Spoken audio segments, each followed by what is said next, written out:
Hey guys, Lance Madewell here. Um, there's been a lot of stuff that has gone down in the past 24 hours. A lot of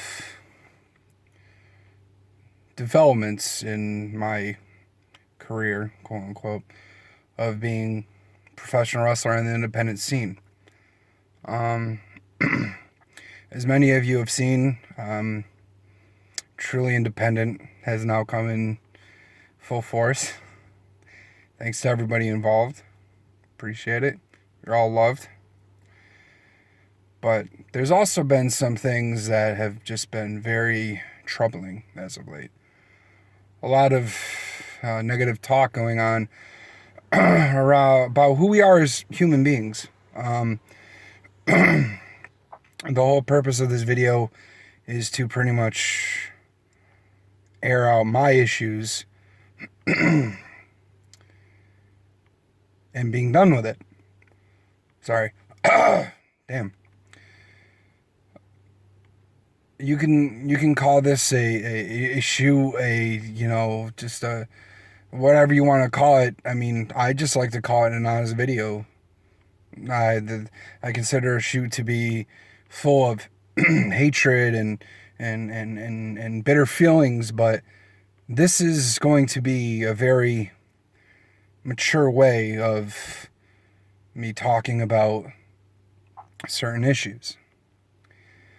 Back in the winter of 2011, I was made aware of a school where I could train to become a professional wrestler. Beginning of 2012, did just that. I wanted to achieve my dream. First thing I was asked what I wanted to do in my career, I honestly said, I want to open up a school of my own. I had never said anything about wanting to work for WWE or Ring of Honor or TNA or New Japan or anything like that.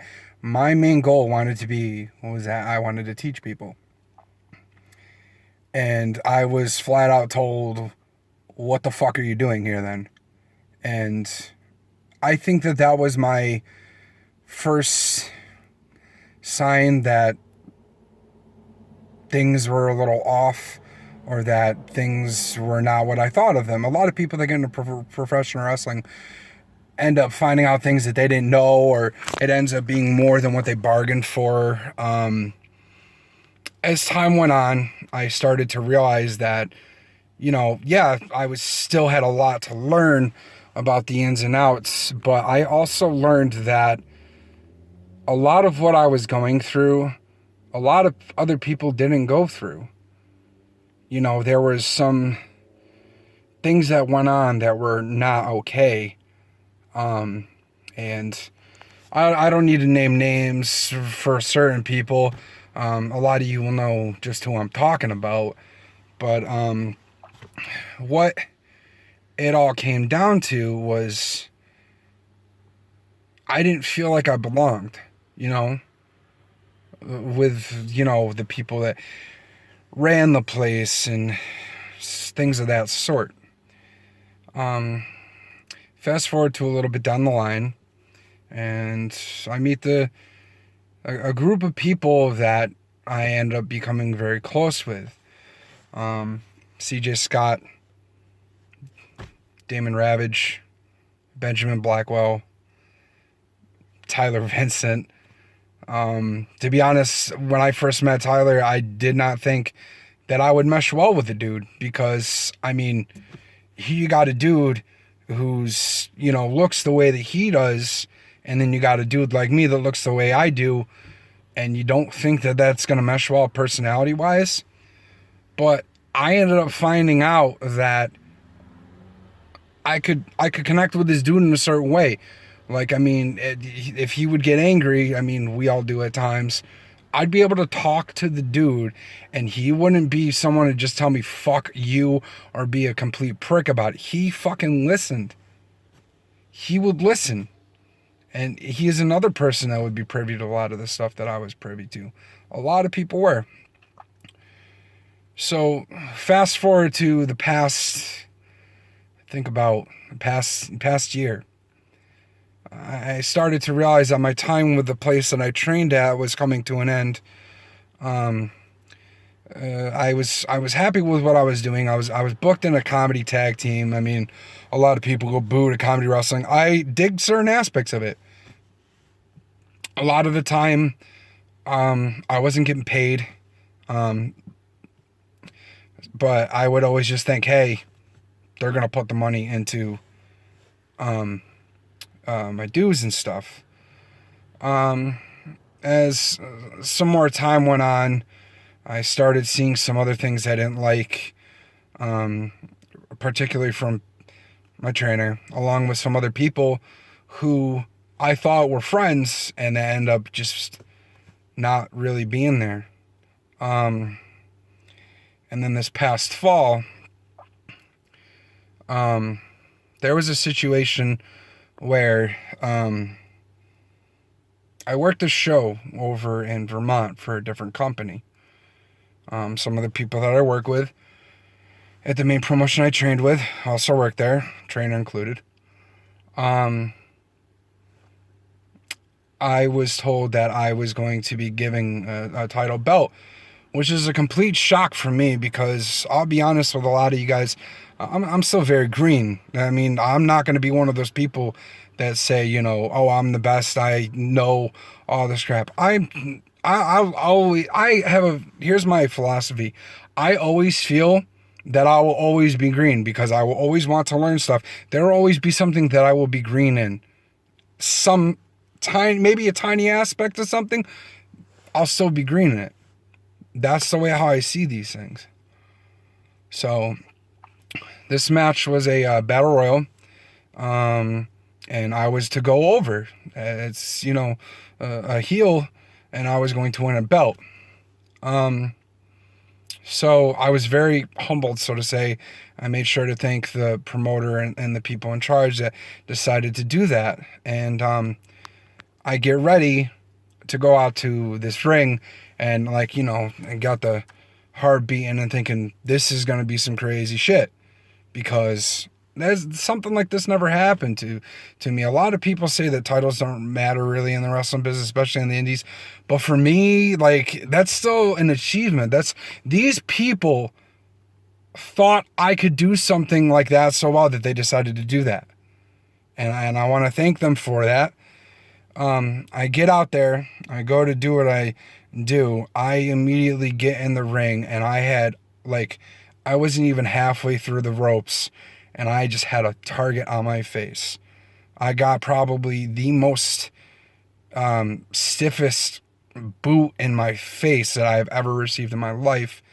And as time went on in the match, I realized, okay, this isn't a match. This is like a fight, because here I am getting, you know, essentially my ass handed to me by a guy who trained me. And, you know, a lot of people say, oh, why didn't you fight back and stuff like that. The thing about it is, when you're part of a certain promotion and these kind of things happen and the person runs that place, it's kind of hard to really decide what to do, just because of the fact is that you want to be professional, but you want to... There's a way of saying that you wanted to make sure that you were okay, but I froze. However, I continued doing what I needed to do. I ended up winning the match. The finish was supposed to be that I got hit a couple times, and then I get thrown over the top rope, and the belt gets thrown at me. So I win, and as I'm like celebrating, my trainer took the belt. We wanted to send the crowd home happy, so we had a little bit of things. So I asked for the belt because, you know, I'm like, that's my belt, because I'm doing the heel thing, and I'm upset, of course, that he has it.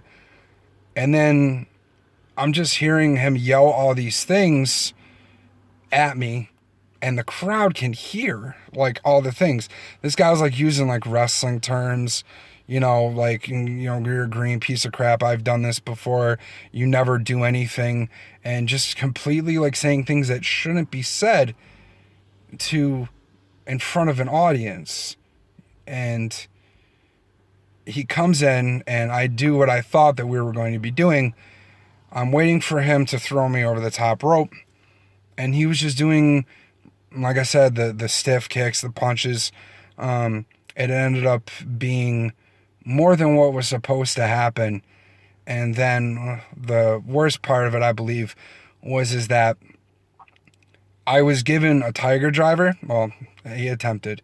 Now, there have been times before where he has told, like, brag that he could give people the Tiger Driver. And he can't. Like, literally, it always ends up looking like shit. And he would give them to, like, people like referees and stuff like that. And, like, these people aren't trained to take anything like that. My boy CJ Brosford knows all about that. At the end of a match, out of nowhere, they didn't plan it. He put CJ between his legs and gave him a Tiger Driver. And it looked like shit because CJ didn't know it was coming. CJ had never taken that move before. And CJ's a big guy. There was no reason for him to be taking a Tiger Driver whatsoever. And this is coming from a guy who was working face. And then, when I get hooked into it, and I'm like, okay, like he didn't even call for it. He just went for it, and I knew, okay, something is wrong. I try to jump up the best I can. I'm not the best. I have lead legs. And then I just feel myself falling flat on my head and neck area. And after that was done, he picks me up, and you think I'd be dead by now because, I just took a fucking Tiger Driver. Picks me up and throws me over the top rope and yells at me, kayfabe, over and over again in front of this audience. But the thing about it is that I got up after he threw me over the top rope. I stumbled for a little bit while I was on the ground, and then I got up. How can I kayfabe it when you expect me to get right up from a Tiger Driver when you pick me up by my neck and head? I should be dead. I should be dead weight. There should be no way that you can get me up. Did it anyway. And then after that, I end up finding out that I was pretty much targeted because I was being given a title instead of him. And when I was told that, I just thought to myself, I'm like, really? Like, really? This is what you're going to get angry about? And you're going to do that? And then I watched the video of the match. The reason why I fell on my head and my neck area, when he came down for the Tiger Driver, he purposely moved his legs away. He purposely moved his legs out of the way so that I would fall on my neck. And at that point in time, I realized I can't work for this guy anymore. I can't work with him. I can't work for him. This is not what wrestling is to me. This is not what I love doing. This isn't something I've always wanted to do in my life. And if I got to deal with that over something so little like that, I need to get away from it. So I gave my notice. But he likes to tell people that I quit because he told me I needed to go to the gym more. So you think. Now, as the months have gone by, I've seen other people leave this promotion for very good reasons. Very, very good reasons. And it's just a shame that a guy who's supposed to be training people to do something is just so unprofessional. How do you tell students to hurt someone and you'll give them something in return. How do you put hits out on people in wrestling? How do you tell other people that you can pretty much have a sexual relationship with one of your students anytime you want, despite the fact that that person is already with somebody in a long-time committed relationship and have more love for them than you'll have for anybody in your entire life?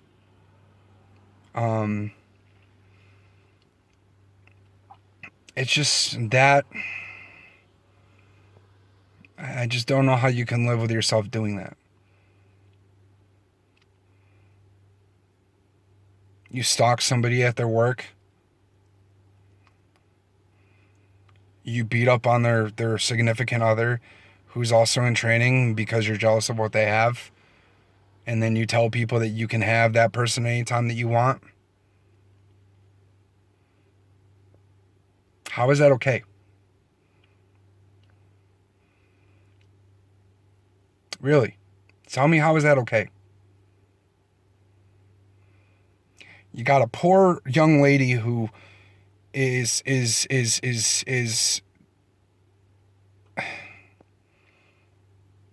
afraid of a guy who was supposed to teach her something that she loved to do.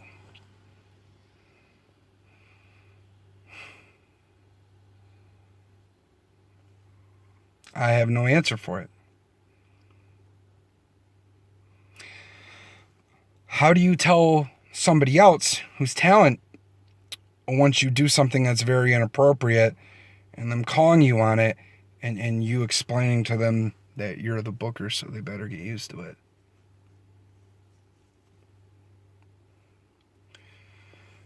I don't have the answer for that either, because I don't have that mind.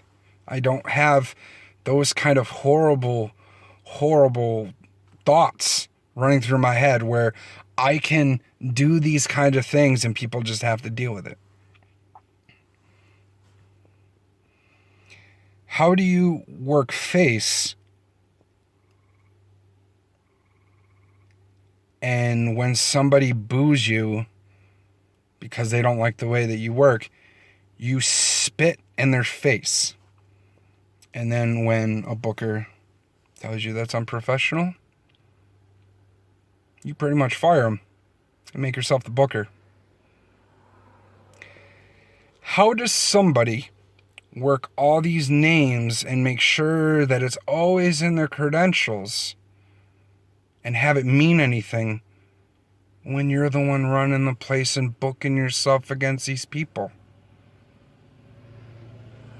How does somebody make their students pay for names to come in and then brag about that kind of stuff? All of these questions I don't have answers to. I am not these people. How does a rising star like Zach Clayton have a great article in a newspaper that's all over the place, and you threaten to sue the newspaper because the picture of him on the article is taken by a fan, but it's at your event?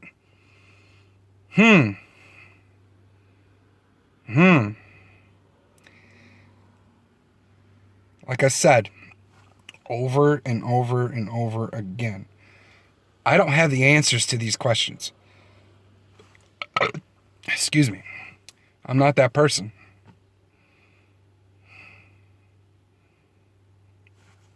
But whoever is watching this, you know who has the answers to that question. Sorry, does. Next thing you know, I'll be saying use guys. Anyway, if you've been hearing a lot of bad stuff about certain people, maybe you need to rethink the source. Maybe you need to start evaluating just who it is that you take that gospel from. because odds are more likely that it's a ton of bullshit. I was very loyal to the place that I was trained at. Very loyal. I turned down bookings because of it. Lo and behold, now I'm in this situation. I'm getting, I'm making appearances places. A little bit less than I would like to, but I do want that to change, and I'm working on that. But I don't think it's really fair to really be trying to tell people all these negative things about these people who actually left on their own accord. CJ Scott and Damon Ravage never officially quit this place of business. We've always been told if we're trained, we train and we work exclusively with that promotion for 1 year. If we want to work for other promotions, they say that they just need permission. Damon Ravage and CJ Scott were never trained by this company. They work for you know who? Bye-bye. I guess I can say the same for other people as well. But the one thing I'll always be proud of is that I saw the writing on the wall, and I never gave these people the satisfaction of knowing that they fired me. I quit. I quit because I did not want to deal with the bullshit politics. I did not want to deal with the bullshit nonsense. I did not want to deal with the bullshit harassment. It's all bullshit.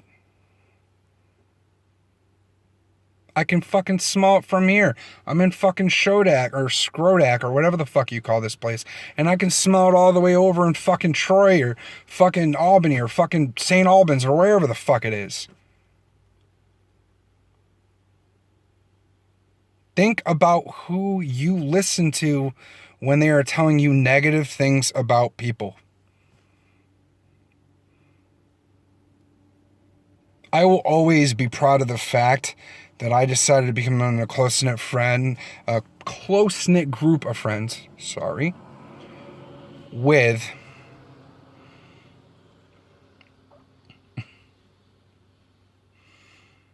the Wolves, with Tyler Vincent, with Kennedy Copeland, with passionate Paul Weber, with Sebastian Kelly, or Sebastian Mayhem, as he would like to be called now.